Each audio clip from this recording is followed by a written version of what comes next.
जय श्री राम, जय हनुमान। दोस्तों कैसे हैं आप लोग। मैं लूमा सिंह और मेरे लूमास ब्लॉग में आप सबका स्वागत है। तो फ्रेंड्स देखिए, मैंने पहले भी एक वीडियो बनाया था 13 मई का, जो कि साल के सबसे बड़े मंगलवार 5, तो एक 10 मई को हो गया, कल का मंगलवार था। तो आप लोगों ने कैसे कैसे किया उसको, ब्रह्म मुहूर्त में उठ के हनुमान चालीसा किया या नहीं किया, कैसे किया, आप मुझे कमेंट करके ज़रूर बताइएगा। और अब जो दूसरा मंगलवार आ रहा है वो है 20 मई का। तो जो लोग जैसे किसी कारणवश मजबूरी से नहीं कर पाए हैं तो उनको परेशान होने की ज़रूरत नहीं है, वो 20 मई को कर सकते हैं। 20 मई को भी लगातार जो 5 पढ़ रहे हैं उनको कर सकते हैं। तो आप बिल्कुल भी परेशान ना हो, ये उपाय भी आप कर सकते हैं।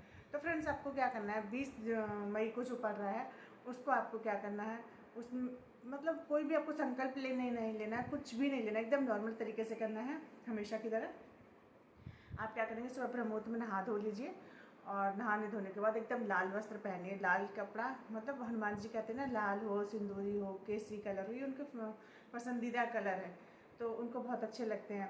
तो यदि आप लाल वस्त्र पहनेंगे तो उन्हें बहुत अच्छा लगेगा। वैसे आप पीले भी पहन सकते हैं, पीला हरा। कहते हैं कि काला और नीला कपड़ा पूजा में नहीं पहनना चाहिए।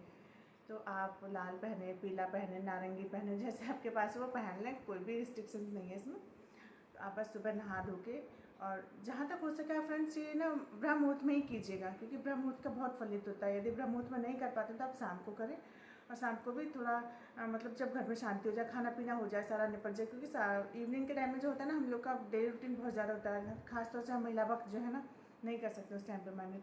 तो या तो फिर आप शाम को 9 बजे के बाद करें, और या फिर सुबह ब्रह्म मुहूर्त में करें। ब्रह्म मुहूर्त में आप फ्रेंड्स एक बार उठ के देखिए, आप एक बार 3:30 बजे उठ जाइए। उस टाइम पर ना बिस्तर से उठने का मन ही नहीं करता है, इतना नींद घेर के रखती ना कि ऐसा करता कि सो जाओ सो जाओ सो जाओ। लेकिन जब हम एक बार उठ जाते हैं ना, इतनी फ्रेशनेस रहती है फ्रेंड्स कि आप पूरे दिन एक्टिव रहेंगे। आप एक बार ब्रह्म मुहूर्त में उठ के देखें और ये उपाय करके देखें, आपको बहुत अच्छा लगेगा। तो आपको क्या करना है, सुबह ब्रह्म मुहूर्त में उठ जाना है और चौकी पर नहा धो के अच्छे से फिर हनुमान जी के सामने बैठ जाना है। और हनुमान जी के साथ साथ फिर राम दरबार की फ़ोटो होनी चाहिए आपके पास, और हाँ, गणपति जी की, सबकी होनी चाहिए। यदि आपके पास पंचमुखी हनुमान जी तो बहुत अच्छा, अगर वो नहीं है तो आप राम दरबार की फ़ोटो भी रख सकते हैं, कोई दिक्कत नहीं है। और एक गणेश जी की रख लीजिए। कहते हैं ना कि गणेश जी तो हमारे प्रथम पूजनीय है, तो उन्हें तो हम किसी हाल में हटा ही नहीं सकते। तो सबसे पहले हमें गणपति जी की मूर्ति भी रखनी है, राम दरबार की रख लीजिए। यदि आपके पास है, वो नहीं है तो पंचमुखी हनुमान जी की जैसी भी मूर्ति आपके पास फोटो है आप रख सकते हैं। उसके बाद आप क्या करेंगे कि आपने जो चौकी रखी उस पर लाल कपड़ा बिछा लेंगे, उसके ऊपर इन सबको बिठा देंगे। फिर हम क्या करेंगे फ्रेंड्स, तिलक करेंगे। तिलक करेंगे हम हनुमान जी को, जो सिंदूरी वाला कलर होता है ना, उससे तिलक कर देंगे सबका। और फ्रेंड्स, इस बार आप मंगलवार को अगर हो सके संभव तो 11 गुलाब के फूल जरूर चढ़ाए हनुमान जी पे। कहते हैं हनुमान जी गुलाब के फूलों से बहुत प्रसन्न होते हैं। अक्सर क्या होता है ना, हम लोग जो माला लेके आते हैं तो उनके या तो फूल निकले होते हैं या फिर कुछ वैसे होता है, लेकिन नहीं, एकदम जो हरी डंडी वाला आता है ना, हरी डंडी वाला गुलाब, वो लाइए आप और 11 गुलाब ला के हनुमान जी को चढ़ाइए। हनुमान जी आपकी हर कामना पूरी करेंगे। तो आप वो फूल ले लें, यदि है तो सही, या नहीं है तो कोई बात नहीं। कहते हैं ना, भगवान श्रद्धा के भूखे होते हैं, तो आप पैसे भी कर सकते हैं। बस आपने पहले तिलक लगा लिया, फिर आपने सारे पुष्प अर्पित कर दिए उनको। उसके बाद आप दीपक जलाइए। दीपक चाहे तो आप तिल के तेल का या फिर देसी घी का जला लीजिए, चमेली के तेल का जला लीजिए, जैसे भी आपकी सहूलियत हो आप वैसे कर सकते हैं। आपने दीपक जला लिया, भगवान जी को सबको विराजित कर दिया, और उसके बाद आपने क्या किया, धूप बत्ती भी लेंगे हम, थोड़ा सा धूप बत्ती लेके वहाँ जला ली। ये सारा हो गया हमारा कि उनका हमने बुला लिया, उनका स्वागत कर लिया।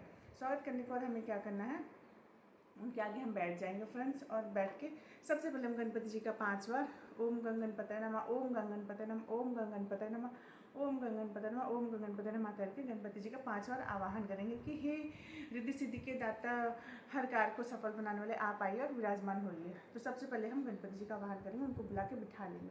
उसके बाद हम राम जी को बुलाएंगे, उनका आवाहन करेंगे, हे प्रभु राम आप आइए और आकर हमारे संकल्प को पूरा कराइए। तो ऐसे हम राम जी को, फिर हम हनुमान जी को बुलाएंगे, और हनुमान जी को बुलाने के लिए कहेंगे, कथा शुरुआत होते है आओ वीर हनुमान, राम लखन और जानकी सदा करो कल्याण, सियावर राम जय जय राम, मेरे प्रभु राम जय जय।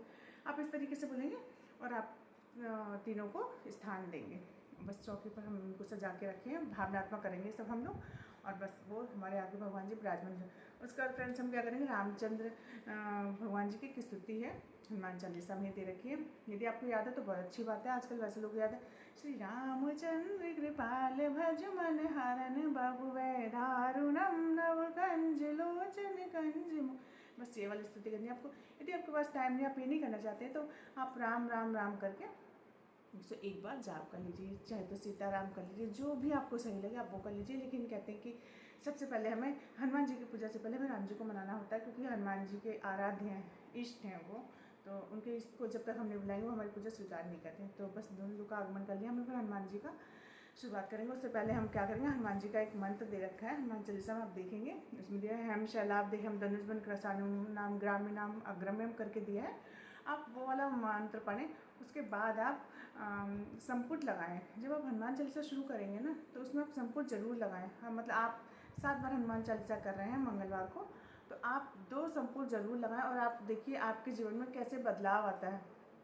पहला संपुट है मंगल भवने मंगल हारी प्रभु सुदशरथ अजर बिहारी राम सिया राम जय जय राम। पहला ये, और फिर ये दीन दयाल बिरद संभारी हरहुनाथ मम संकट भारी राम सिया राम जय जय राम।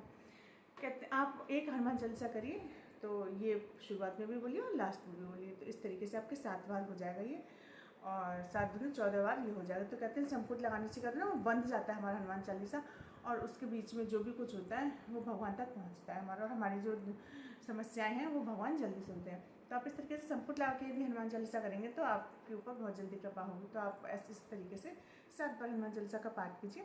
और उसके बाद चालीसा का पाठ करने के बाद आप क्या करेंगे, सबसे पहले करेंगे गणेश जी की आरती। गणेश जी की आरती करेंगे, उसके बाद राम जी की आरती करेंगे, फिर हनुमान जी की आरती करेंगे।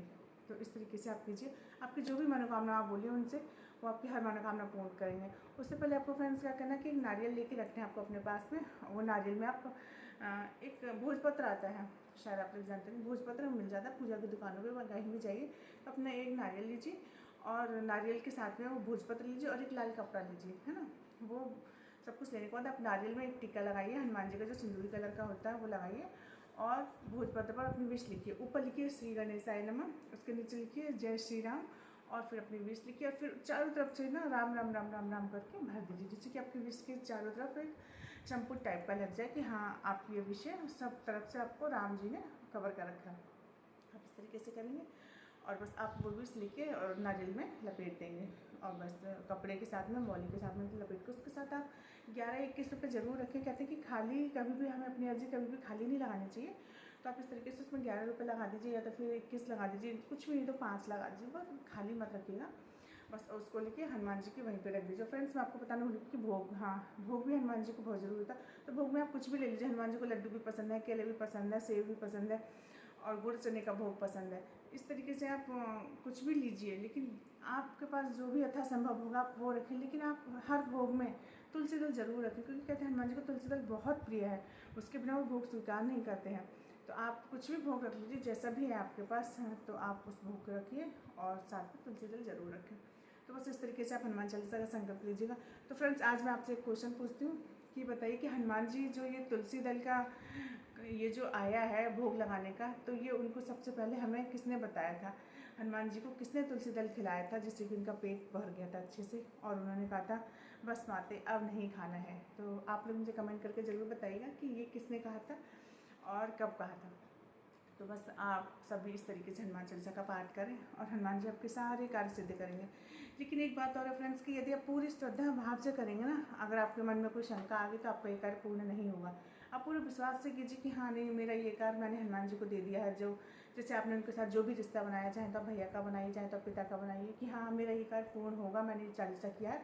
अब सारी जिम्मेदारी उनकी है, मेरी कोई भी जिम्मेदारी नहीं। आप इस तरीके से वो कीजिए और सब कुछ उन पर छोड़ दीजिए, आपकी हर मनोकामना हनुमान जी पूरी करेंगे। कहते हैं आज के जागृत देव है हनुमान जी, वो सब भक्तों की अपने सुनते हैं, तो हमारी भी जरूर सुनेंगे। तो बस इसी उम्मीद के साथ जय श्री राम, जय हनुमान दोस्तों।